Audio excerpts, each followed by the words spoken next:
Is this thing on? All right. I know better this week. I know fucking better this week.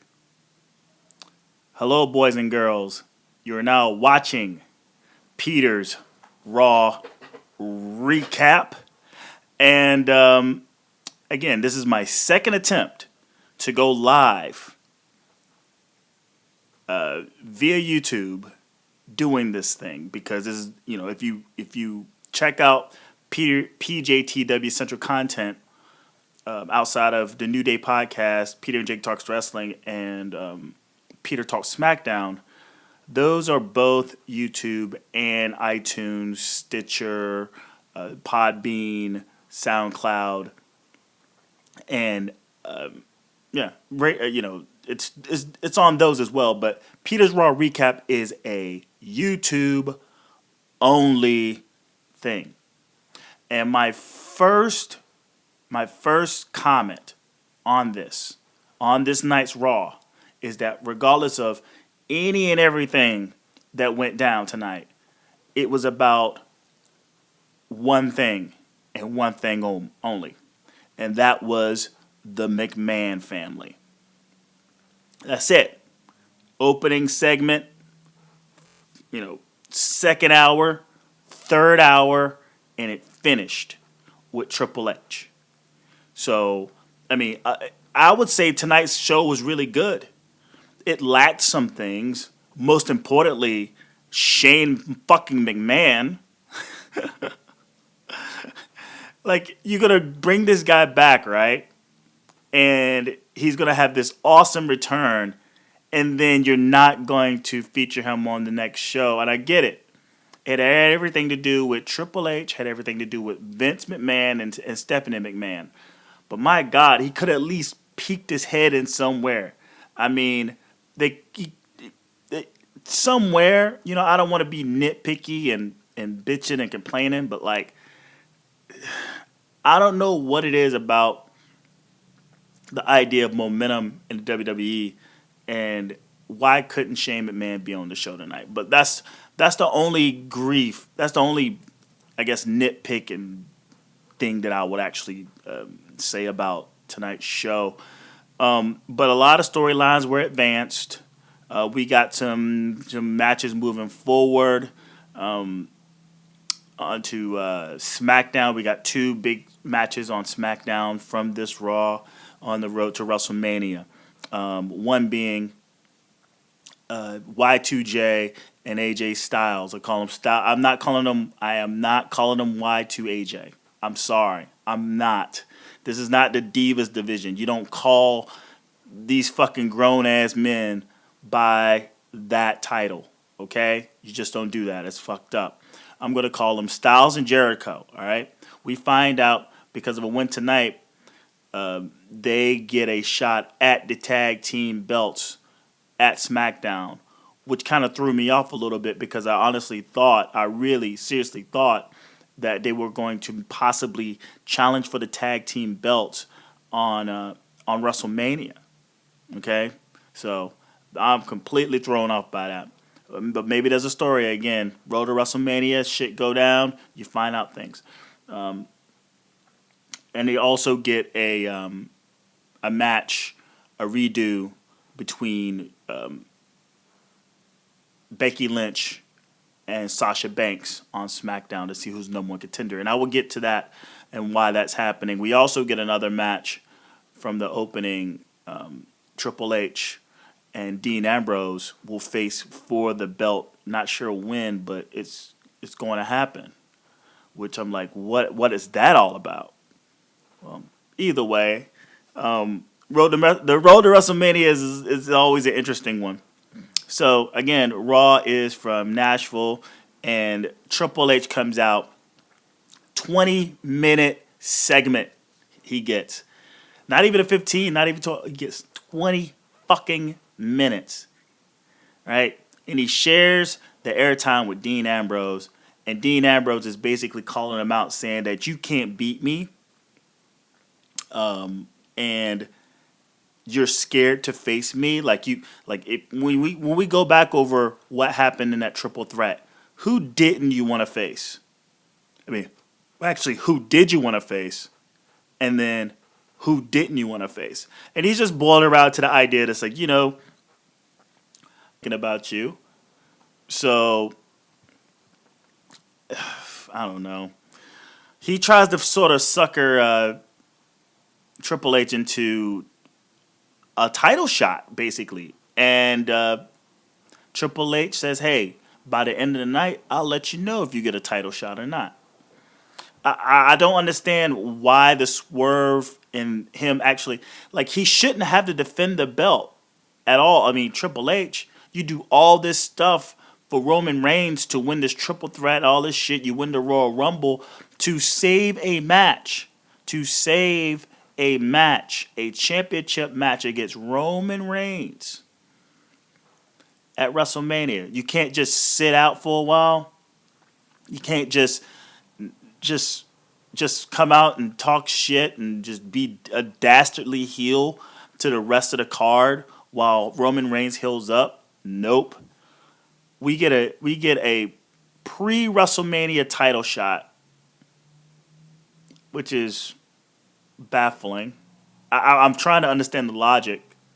At this point, it seems to not be any logic to why a guy who loses, okay, granted, he's not going to be in the WrestleMania event. He actually has his own match against Brock Lesnar. But he gets a title shot. It was all for nothing.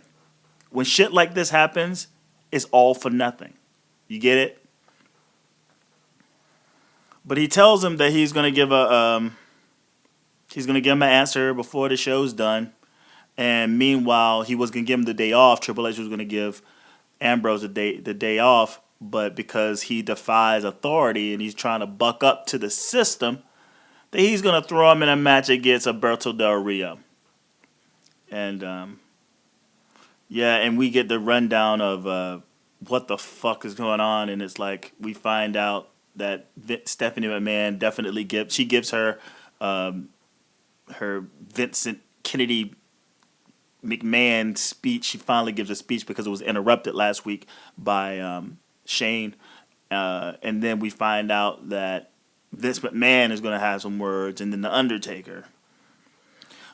First match is Banks versus Becky Lynch. Sasha Banks versus Becky Lynch. And if anyone's keeping up, what had happened was last week, in a match, I think basically Naomi and Tamina versus Banks and Lynch, that they win against Naomi and Tamina. Charlotte Flair comes out and basically lets them know that one of the two will face Charlotte at WrestleMania in a number one contenders match this week, right? So they're out there and they have basically a really good match. They're going hard the entire time. And it was pretty impressive how hard they were going. I mean, I was like, damn, they're going to blow themselves up in the first fucking 3 minutes of this match. And they're going back and forth, trying to get like roll up pins and submission attempts and all this shit. And it's like, wow, like calm down. You got like, it's the Divas Revolution, right? You got like a good 10 minutes to say your piece, but nope, they go out there and they fucking go hard from the beginning. And I'm just like, you can see the effects later on where like the moves get a little sloppier and whatnot. But it ends with a double pin, a la Sami Zayn and Samoa Joe, right? And I think there's another somewhere there it happened. Another thing happened recently that did that same sort of double pin. I guess that's the cool thing to do nowadays. But anyway, all I could think was, why do you, it seemed too obvious to the fact that this was going to be a no contest. It's too far away from WrestleMania, and they're really gearing up for a triple threat between the three of them. Sasha Banks, Becky Lynch, and Charlotte Flair. Like, this is the thing.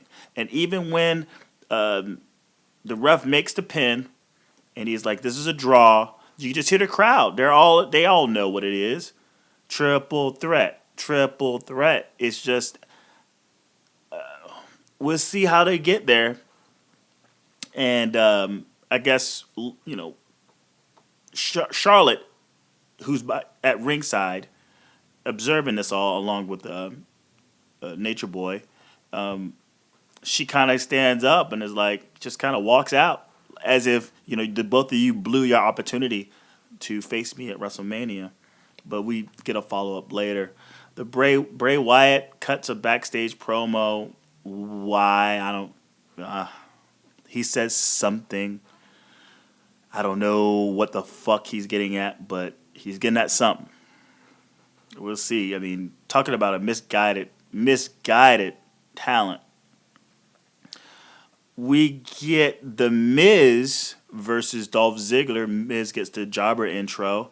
And they're in the ring to basically recap a pre-show segment they had where The Miz and Ziggler are talking about how they want to win the Intercontinental Championship. And Miz gives his credentials, and one of his credentials is that he headlined at WrestleMania. We watched the show. We know he's about to say that shit. But Ziggler cuts him off and basically like, yeah, get over that old shit, man. That was 5 years ago. You ain't shit. What the fuck? And which results in this match where it's, wow, you take the first match that resembles a match, Sami Zayn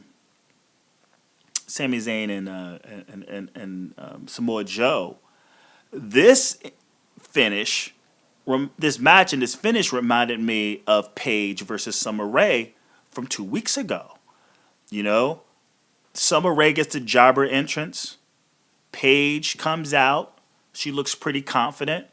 And then Paige loses to a guy that he thought was going to lose. I thought The Miz was going to go in and basically do the job to Ziggler. But nope. And just like the same vein that Summer Rae went over on Paige, it was the same thing that happened here. Same fucking thing. So that's back-to-back matches that took from storylines from 2 weeks from other matches. Again, I'm not saying it's a bad show. It being the little mark that I am, I did watch those other matches, especially the NXT match. But I just go like, what the hell? Because it ended with basically The Miz whipping Ziggler into the corner buckles extremely hard and getting the roll-up pin. So, road to WrestleMania, I guess they're going to have a Intercontinental thing again, maybe? I don't know. Lack of talent, lack of depth to the card. They got nothing, man. And this results too, I guess.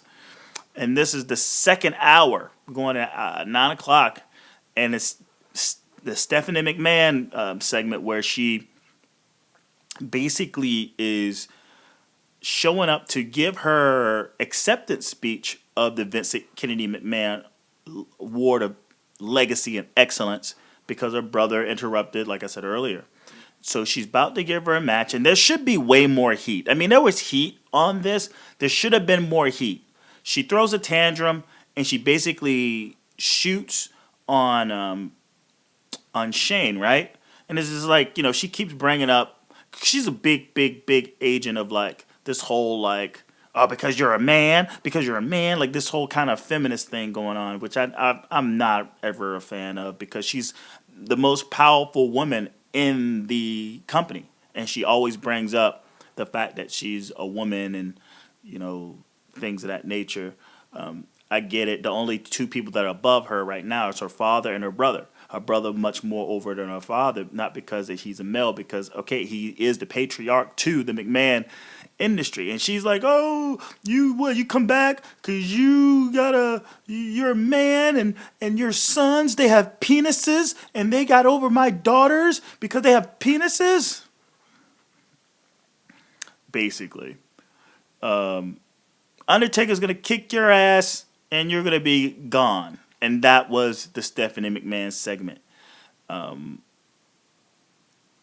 It'd have been nice again, rather than to have her just have her moment in the spotlight for her solo promo, I wish Shane would have showed back up and interrupted again, and them going back and forth.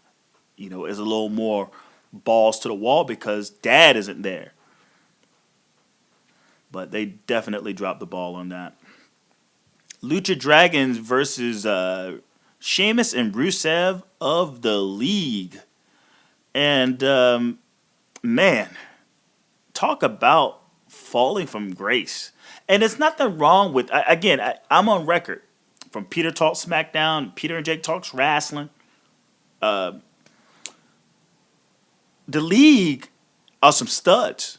And they're not jobbing out. They're actually getting some wins. They're getting some great wins.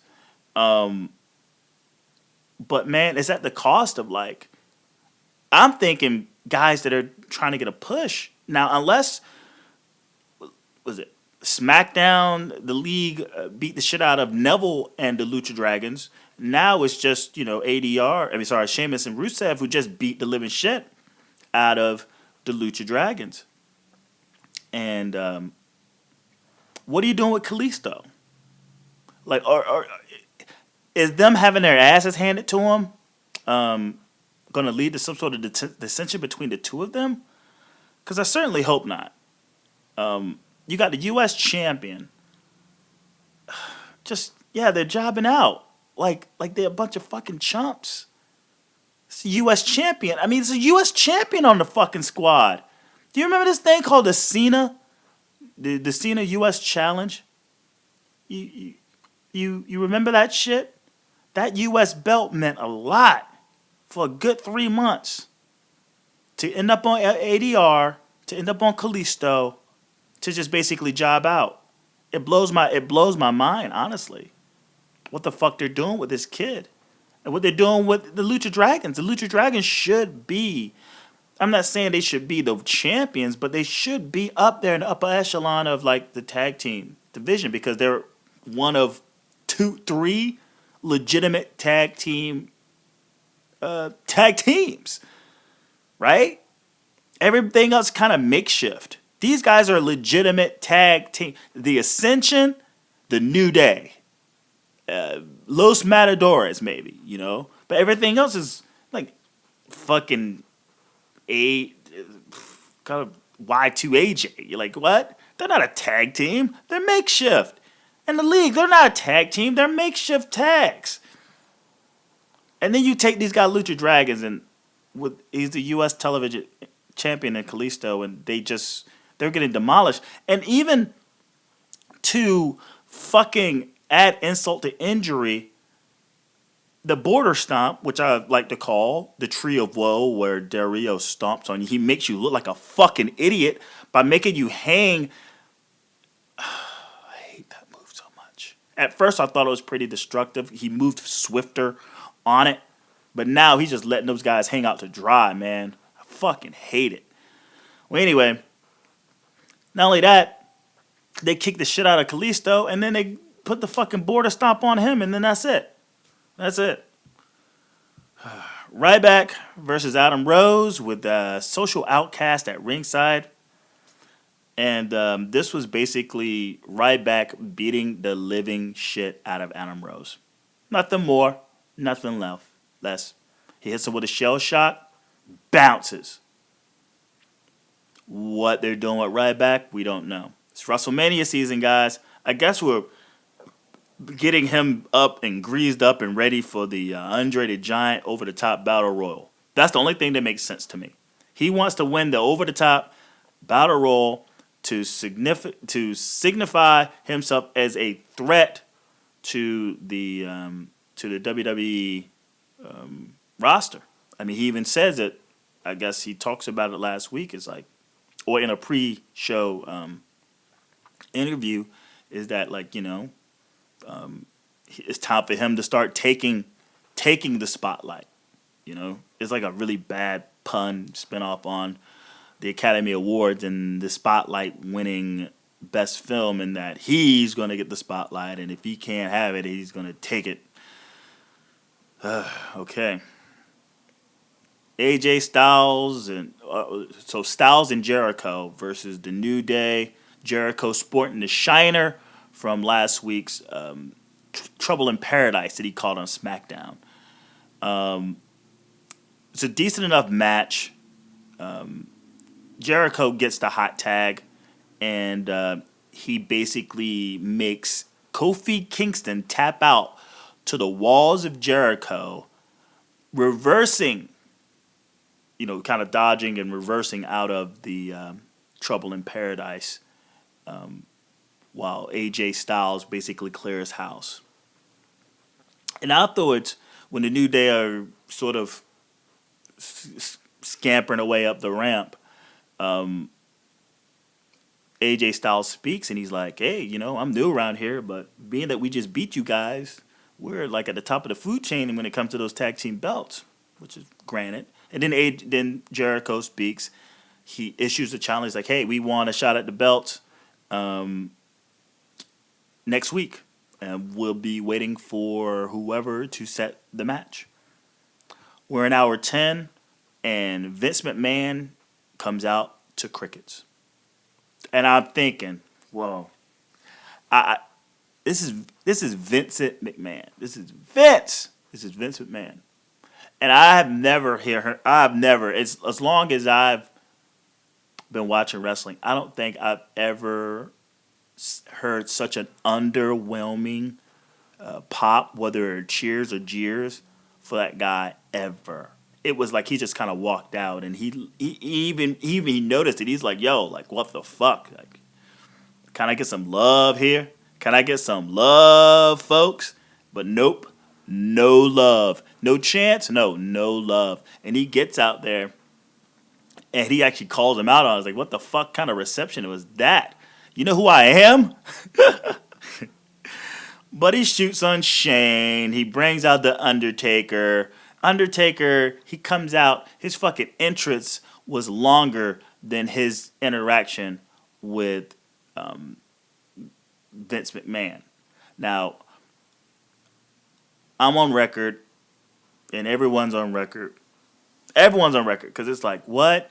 So, Undertaker is the lackey to Vince McMahon post corporate ministry, like what the fuck? He's gonna go out there and be like, "Yo, what the hell, dude? I don't want no parts of this. Eat a dick, fight your own battles." He just basically walks out there and goes, "Hey, you know what's gonna happen when those doors close on that Hell in a Cell, and the blood of your son, Shane McMahon, will be on your hands." And he leaves. Boom. He leaves as fast as he got there. He got the fuck out of there. Bongos. You know what I'm saying? His entrance, seriously, was longer than his actual interaction with Vince McMahon. He grabs him by the throat, grabs him by the collar, and I saw something on the sound off Facebook page where someone puts Undertaker suspended for 90 days for unprofessional conduct. It is a photo of him. Basically, he got Vince McMahon in a chokehold, which is pretty funny. And after the exit of the Undertaker, Vince McMahon proceeds to finish his segment by saying that not only will the Undertaker defeat you, when he does defeat you, you're not my son anymore. You're going to be denounced. You're going to be written out of my will. Everything's going to be given to Stephanie McMahon. And will not be my son anymore, but a son of a bitch. Things are heating up. Jey Uso versus Bubba Dudley. And this match is basically them punching the shit out of each other, which results in Devon grabbing a table. The whole shtick right now is that, like, you people don't deserve tables and shit, right? So Devon grabs a table. As Jimmy's coming over to sort of retaliate, Devon just basically throws the table at him. Jay comes outside, kicks Devon only to go back in and to catch a Bubba bomb. And so Devon defeats defeats Jimmy. Bubba defeats Jay. So right now, it's Dudley Boys 2, Usos 0. Depending on when they're going to have some sort of match before they're going to have a match WrestleMania, or they're going to not have a match in WrestleMania, but either way, that's the card right now. Dudleys have 2 singles wins. The Usos have nothing. Actually, to be the Slammy winning tag team of the year, they're having the shittiest fucking year, man. Those guys can't buy a win to save their fucking life, solo or tag team. They're just being decimated. Oh boy. We get a little Truth Gold Dust segment in the back in the locker room, and Truth has had enough of it. I want no parts of this. Eat a dick, fuck off, and then Gold Dust. Say, all right, peace. And then you see the R-Truth kind of regrets telling him to fuck off. Owens versus The Big Show, which is a rematch from last Thursday night SmackDown, where The Big Show goes down after coming off the top buckle onto the ropes between the legs. Yep. Nut shot, which results in a count out. And this match is basically the same, has the same ending, but the other way around, where Owens falls on the ropes with his ding ding, and he gets counted out. Now, surprisingly enough, and I've said this on Peter Talk SmackDown, this is probably one of the what I want to use. I would have never thought that a feud or match between The Big Show and Kevin Owens would actually be good. It's actually really good. The matches are good. I mean, they end screwy, but it's a good feud. It's probably right now, in terms of mid-carders, probably the best feud there is. And it only started Thursday. And they have their second match. They both end in DQ. Ending count out. Even Stevens, but, both guys are still looking strong. They just happen to fall on their nuts. No man is safe when the nuts are involved. You're going down in flames. It's just the way it's going to be. But their in-ring is great. I highly enjoy it. And I would like to see how this turns out. I mean, if it's Big Show going after the Intercontinental belt, I think that's silly. But he might want to put the Intercontinental champion in his place. I think that would definitely be something worth viewing in to see. Brie Bella in the back with Young, and Lana shows up. They look like they're going to start a feud between Brie Bella and Lana out of nowhere. But then you get the, which is funny too. I want to mention this. They might want to do those segments in a place that's soundproof, right? Right? You're in the arena, and it looks like they taped that little segment while the Owens and Big Show match is going on. Because all you can hear really in the back is counting. Like, come on, man. Find a soundproof booth. Do it somewhere else. Like, you mean to tell me that you're going to be that fucking careless with your audio to have the record? Because they're trying to make it seem like it's happening live, right? It's like, oh yeah, recorded previously during the match, during like the Owens Big Show match. But no, they're like, no, this is live now. And you hear last match crowd noise. Silliness. Well, anyway, we get to Brie versus Naomi, and Naomi wins with this weird scissor stretch thing, crucifix thing. I don't know what the fuck that was. But anyway, Naomi, I love you. You looked great tonight. You looked amazing. But after Brie taps out, Lana comes out. She just kind of comes out. That's it. I'm very curious to see what kind of feud this is going to happen between Lana and Brie Bella. Why start a feud now, 4 weeks away from WrestleMania with two people? Whatever, man. Maybe they get Pokemons or something. Maybe someone is in the honor of fucking Brie Bella, and maybe Rusev is going to break away from the League of Nations to sort of be in the honor of Lana. Something you need to clean up there, Betty. The Fabulous Freebirds was earlier today. We found out the Fabulous Freebirds via the Rolling Stones will be in this year's Hall of Fame. How do I feel about it? I mean, it's Michael P.S. Hayes. I have my feelings for him and what he represents, but it doesn't take away from what he's contributed to the wrestling world. But outside of that, I'm not a fan of that guy. I mean, I feel like he's worse than Hogan at this point. I mean, he makes Hogan look like fucking Martin Luther King, honestly. But yeah, the whole Freebird, the Fabulous Freebirds, they're in Dallas, world class is in Texas. We've been talking about this all year, right? Since we found out that WrestleMania is going to be in Dallas, we've been talking Freebirds Hall of Fame, and some people have been talking. I haven't, and one of the biggest components, one of the biggest champions to them getting to the Hall of Fame was Stone Cold Steve Austin, and he was going to, I guess, have his own little boycott of WrestleMania if the Freebirds weren't going to get in. So he gets his wish. Whatever. We get an update on a couple of things after we found out the Freebirds are going to the Hall of Fame.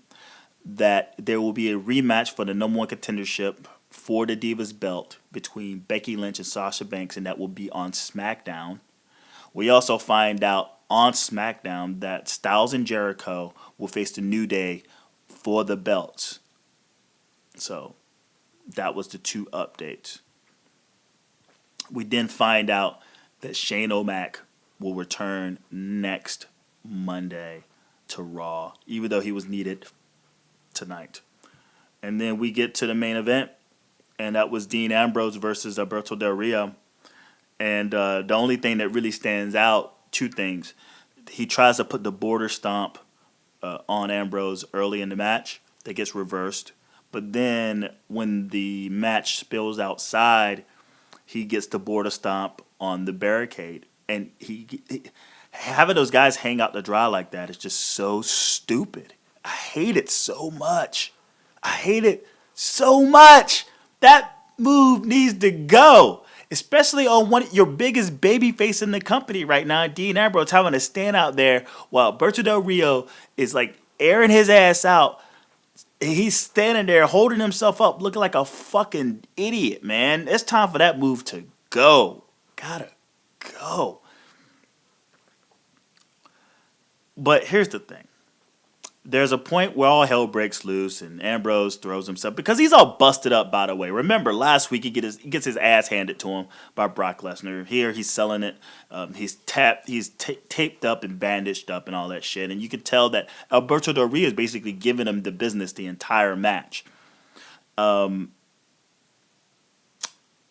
then when all hell breaks loose and Dean Ambrose runs wild, takes out the rest of the league outside, Triple H decides he wants to come to the ring. He's taking off his tie to basically step to Dean Ambrose because Dean Ambrose, remember, calls out Triple H and requests a title shot. And Triple H told him he had to wait till the end of the night to get an answer. So he was going to give his answer now.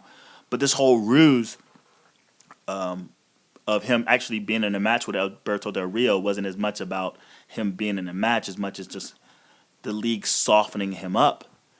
And we see that with when Triple H comes and he distracts Dean Ambrose, and then the league beats the living shit out of him a little bit more.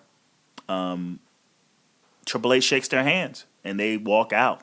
So it seems that the Undertaker is the crony for Vince, and now the League of Nations are the cronies for Triple H. Gotta love how that shit comes together, right? Well, anyway, he stands over a beaten down Ambrose. It's like you're never gonna beat the Authority. Ambrose hulks up for like a hot second, punches the living shit out of Triple H, and then Triple H retaliates by putting him in a pedigree, a good-looking pedigree at that. Stands over him again. It's like, and basically grants him the title shot that he doesn't deserve. He already has a match. Like, oh my God, I don't even want to go into this because again, I just spoke about it. I just spoke about this shit, right? The idea that you got the WrestleMania main event is the championship defense between Roman Reigns and Triple H. And there only should be one title defense between now and WrestleMania, and that should be the only match. Dean Ambrose already has a death wish, right? He already has a match, a street fight, no holds barred street fight with Brock Lesnar. He got his ass handed to him twice last Monday, and he wants a shot at a title that he doesn't deserve because he lost in a triple threat. But he gets his match anyway. I tell you what, Triple H must have some thin fucking skin, man. Just because Ambrose goes, oh, I don't think you can beat me. Well, fuck. Every fucking body should come out, right? And be like, hey, Triple H, you can't beat me. Give me a title shot. You don't want none of me. From everyone from fucking Curtis Axel all the way up to the Big Show, all the way up to fucking just a fucking diva can come out and say that. You thin-skinned fuck. You're the world champion. You don't owe anybody anything. And you're gonna just give out fucking title shots like they're going out of style. You're the fucking world champion. That guy had his chance. He had 2 chances to get an opportunity to fight you for the belt. Not necessarily WrestleMania, but to get the belt. The Royal fucking Rumble, where you proceed to dump his ass out. And he loses to Roman Reigns in a triple threat. So now he gets a fucking title shot. Fuck, hey, Triple H, fuck you. You can't beat me. Give me a title shot. Right? Oh, man. But after, what happens, right? All right, he grants him the title shot. He walks off, and then Dean Ambrose over the mic. He's like, hey, Hunter, thanks. That's when Hunter gets really pissed. He comes back down, and he basically punches Ambrose's face off on top of the announce desk. And that's how the show ends. But prior to basically punching a new fucking hole in Ambrose's face, Byron Saxton gets tossed like a rag doll by Triple H. Just gets flung. I was like, holy shit, man.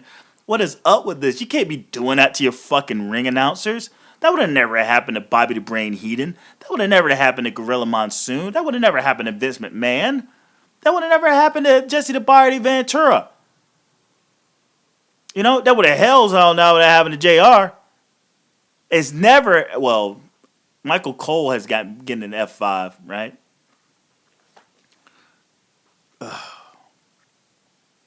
He just tosses his ass. Now, between Tom Phillips getting the smackdown from Stephanie McMahon and now Byron Saxton getting tossed like a fucking frisbee by Triple H, you would think someone's going to file a fucking grievance and fucking abuse against the employees. Someone's going to get some grievance, man. Somebody got to step up and say, hey, I'm getting abused at work. This is an unsafe working condition. Nope. That is not the case dealing with these pussies. God damn, man. Grow some balls, Byron. I hope you come back and you want to press charges, right? That's not how the workforce works. You know what I'm saying? Like in real life, if your boss put your hands on you, that's nothing but dollar signs, right? Shit, you become the owner now. You done took his shit because he done laid his hands on you. But, you got to suspend your belief in these motherfucking settings. Oh, well. But that's how it ends. It ends with Ambrose getting his face beaten in. And that was Raw. And it's something I noticed, and then I'll close it on out. Something I noticed with everything that's going on. I mean, just look at tonight's card and just fill out what's going on. It's like a buddy system that's happening right now. You got a lot of these new bucks, these new characters, this new talent. I mean, you look last year and this year, hell, 2 years ago in the card and this year's card, drastically different. It's like an entire overhaul, right? Outside of the injuries, the Shield, right? Dean Ambrose, fucking Roman Reigns, right? You got Sasha Banks. Basically, the Divas division is no more than, say, what the NXT women's division was only 6 months ago. Like, there's nobody outside of Brie Bella and Alicia Fox and maybe Natalya. But they're more like total divas than they are divas in the ring, right? Overhaul. We got AJ Styles. We got and we have Y2J, but it's AJ Styles in a New Day with Y2J, right? You have you got Ambrose with Triple H, right? And or Brock Lesnar, these older guys with the young, right? You got Sasha Banks, Becky Lynch, and Charlotte Flair, and they're connected to Ric Flair, right? You got fucking the League of Nations surrounded by Kalisto. They're surrounding Kalisto. Yeah, man. I mean, it's like this weird. Oh yeah, you got the Usos. Not so much Kalisto, right? I'll take that one out. But I will say this: the Usos with the Dudleys, right? So there's like this cast system, this buddy system. This is no different than, say, how NXT first started. Get your veteran to basically hold the hand of this young lion to move forward in the company.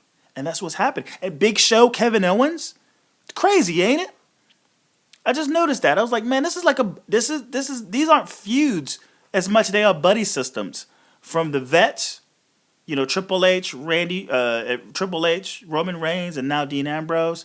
It's a buddy system. It's pretty amazing.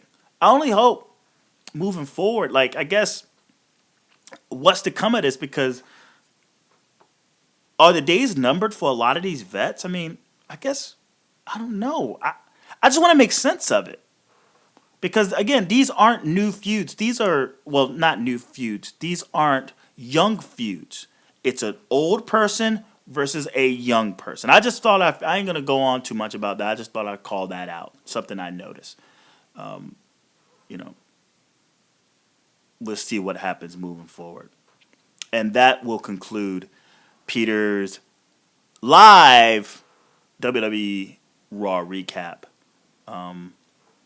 Hit the subscription button below. Again, each week you get content such as the New Day podcast. Man, the last 2 weeks have been hell for me, by the way. Complete hell. So it's been 2 weeks without a New Day podcast. And I think almost to a certain extent, this would have been like the year anniversary. Like, we've been doing it for a year. We only have a couple of episodes because it's just been on and off. And then you also have, at some point I'll talk about it, but sports is so dead right now. Peter talks sports, but you'll know. It's going to be basically a surprise when it shows up, but it definitely be worth listening to, depending on the news. And then you also have Peter and Jake talks wrestling, and that's the flagship to the PJTW Central con- page or what have you. And then you have Peter Talks SmackDown. And that's it. Outside of maybe if someone wants to do a Peter Talks Wrestling with, that'd be awesome. But hit me up. Again, plugs are PJTW Central. That's Twitter. Then you have Ellen Japanese. LINJAPANESC. Ellen Japanese. Those are the Twitter. That is the Twitter account. Ellen Japanese. Also Instagram. Also Snapchat. So if you're interested in adding a brother to your social medias, that's what's up. But also hit me up. Hit the subscription button below. Add a comment. Hit the like button, thumbs up. Or hell, if you feel like thumbs down, you can do that too. It's a free country. I just want your reaction. And then share. Share. Add it on any and everywhere you want to go. And remember, not only YouTube, because again, this is Peter's Raw Recap, now live, is only YouTube. But the other content is on iTunes, Stitcher, Podbean, SoundCloud, and if you have a Tumblr account. All right? So add me to your favorites on that as well. And thank you so much for checking out. It seems to be running all well this time. Again, last week I did it, and the sound bars, if you see me looking up because I'm making sure the sound bars are going, stopped. The rate stopped, but the clock was still going. So when I actually looked and to see if the content stayed, it was only like 2 minutes worth that stayed. And I apologize because it was a big night. I felt it was like a really good review. But everything's running smooth right now. And I'm pretty thankful for that. And we'll see you next week. Again, Peter's Raw Recap, 11:30, live on YouTube. So I hope this stays. Everyone enjoy your week.